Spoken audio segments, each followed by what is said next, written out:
A massive stone cross stands in an ancient churchyard in York, England. Carved into its weathered surface are words that challenge everything most people think they know about the Roman Empire.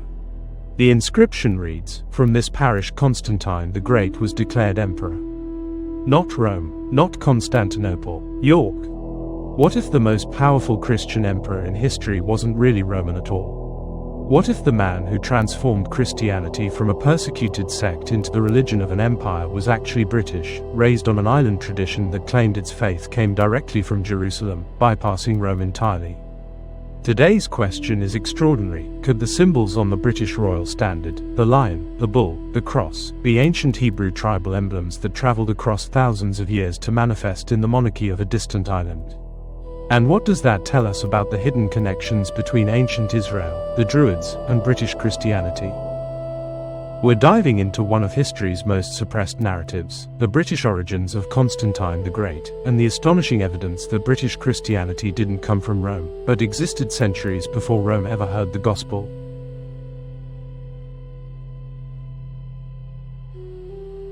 Welcome to Uncovered Biblical History and Traditions, the channel dedicated to lost stories of the biblical past. Discover stories of pre-Christian historical roots, biblical legends, lost church history, and forgotten historical characters of faith.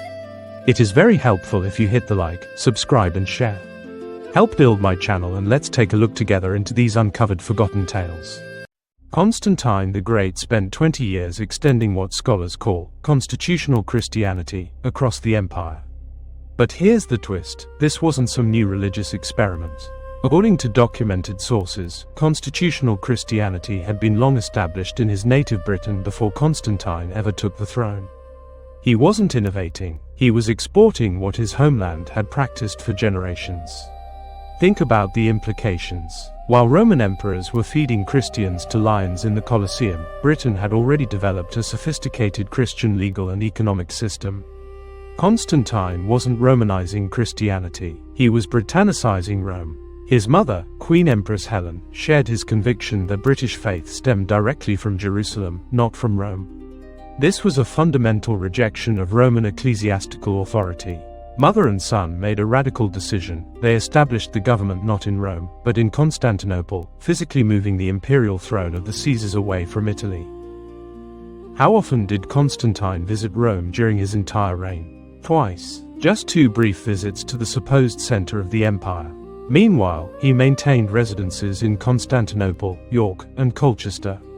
As Virgil observed, Constantine made his native soil a participant in his glory. Documentary evidence shows Constantine restored lands to the Diocese of London, including ancient forest rights and the Ghaursed lands that belonged to his grandfather, King Coel. Yes, that King Coel from the nursery rhyme. This was documented royal lineage in Colchester. Constantine followed a tradition established by his predecessors, British kings like Arviragus and Lucius. The British Triad 111 records Constantine as the first emperor to extend royal patronage to all who assembled in Christian faith.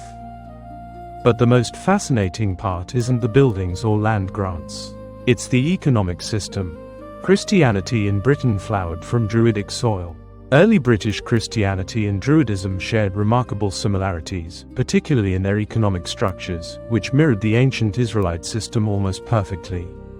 In ancient Israel, the Levites managed everything: education, justice, social welfare, genealogical records, weights and measures. They had no land inheritance. Instead, they were supported through the tithe system, 10% of the nation's production dedicated to maintaining the infrastructure of faith and governance.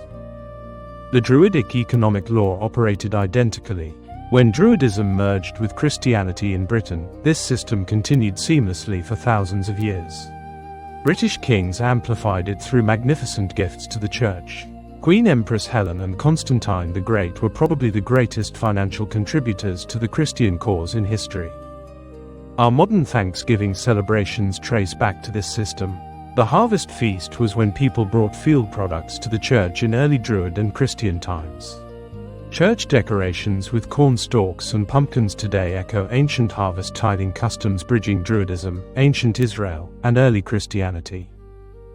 After 600 AD, Danish invasions threatened this practice. But in 854 AD, King Ethelwulf issued a royal charter through Parliament declaring the 10th part of the land of the kingdom to God's praise and his own eternal welfare. The patriarchal law of Israel and the Druids was re-established by royal decree. Constantine's reign with Empress Helen represents the brightest chapter in Roman history. He freed Christians from persecution forever. The Mamertine prison closed. The blood-soaked Colosseum arena went dry, its walls crumbling from disuse. Peace reigned, maintained by Constantine's British legions. But Constantine's most lasting impact might be what he refused to do. The Vatican proclaims its authority through apostolic succession from Peter. Visit St. Peter's Basilica, and you'll see gorgeous blue letters around the golden dome declaring, "Thou art Peter, and upon this rock I will build my church." But Peter was never called Bishop of Rome, not by Paul, not by any apostle, not by any early church bishop. The first two bishops of Rome, Linus and Clement, knew Peter intimately yet showed no awareness of any claim that Peter had been elected pope. When Paul wrote to the church at Rome, he made no reference to Peter as bishop. The smoking gun is the Council of Jerusalem in 46 AD. This council settled a heated dispute between Peter and Paul.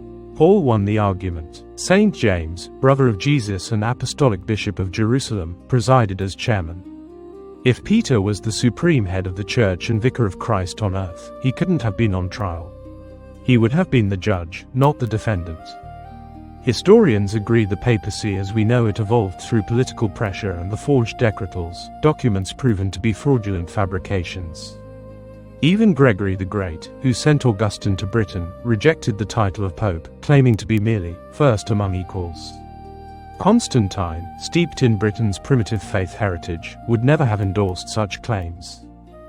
Constantine's descendants founded the Byzantine Empire, but one descendant stands out, Ambrosius Aurelianus, the Prince of the Sanctuary. Professor Rees identified him as Constantine's grandson, brother to Uther Pendragon and uncle to King Arthur. Ambrosius's standard bore the sign of the lion. When the dying patriarch Jacob nationalized the 12 tribes under Israel's name, he divided authority. To Judah, he gave the sanctuary, temple authority. Judah's son became the prince of the sanctuary. His emblem was the lion of Judah. To Ephraim, Jacob gave the dominion, governmental power. The 10 tribes under Ephraim were the bull tribe. Their standard bore a white bull. Thousands of years later, these symbols appeared in Britain. The bull sign of Ephraim through the Druids. The cross under King Arviragus. The lion as emblem of the prince of the sanctuary. Today, all these symbols combine on the royal standard of British monarchs. Coincidence, or divine destiny working across millennia? For nearly 1400 years, the Sword of Constantine was treasured among British coronation regalia. When kings were crowned and received the church ring, this sword was handed to them as a symbol of their heritage as defenders of Christian faith. During Cromwell's destructive reign, Puritan fanatics seized the coronation treasures. Despite worldwide searches and rich rewards, the Sword of Constantine was never recovered. The sword Constantine drew to defeat Maximian and crush the Diocletian persecution is gone. But the physical sword is no longer needed. Christians possess something more potent, the unconquerable spirit of Christ that inspired Constantine, the same spirit that promised, "Lo, I am with you always." If you visit St. Cuthbert's churchyard in York today, you can see that stone cross declaring what mainstream history often ignores: Constantine the Great was declared emperor from British soil. It's incontrovertible testimony to an astounding truth. The great Christian achievement that transformed Rome originated not from the imperial capital, but from York, led by a British Christian and his British army. Returning to our original question, could the symbols on the British royal standard be ancient Hebrew tribal emblems manifesting across thousands of years? The evidence suggests something remarkable. The Lion of Judah through the Prince of the Sanctuary. The cross of Christian faith. All converging in Britain, carried by a royal line claiming direct connection to Jerusalem, maintaining an economic system identical to ancient Israel's, and producing the emperor who made Christianity the religion of the Western world. Whether you see divine providence or extraordinary coincidence, one thing is clear: the story of Constantine and British Christianity reveals connections our history books have largely forgotten. And those connections raise profound questions about the hidden links between ancient Israel, Druidism, early Christianity, and the throne of England. The scroll of history still has secrets to reveal. Thanks for watching. If you enjoyed this video, don't forget to like, comment, share and subscribe for more great content. Hit the notification bell so you never miss an update. See you in the next video.